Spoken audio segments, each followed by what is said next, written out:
Hello everyone! So ako lang i-flex ang naghatag ani si Mary Dion Cruza. So muna siya ako ang scalar tail sa una. Nakita ko niya nga nagtanong-tanong so iya akong gidal-an og tanom. So ato ibalhin sa dako na paso para nindot ang pagtubo. So diara Dion.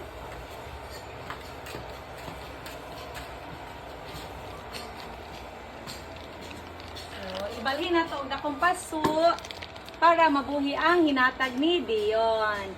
Thank you Dion sa pagdala sa imong tanom.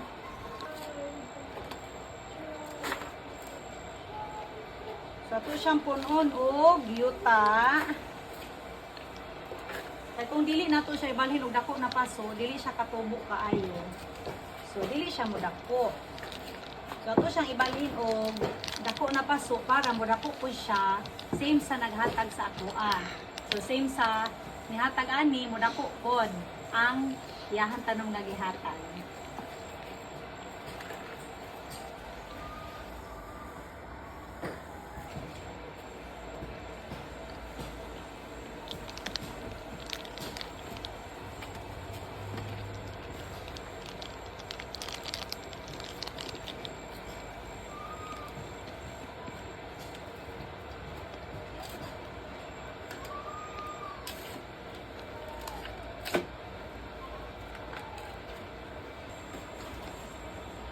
So, diara!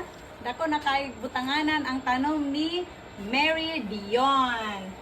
So, asa ni nako ibutang? So, ato ibutang diri sa nindot nga area para mabuhi gid siya.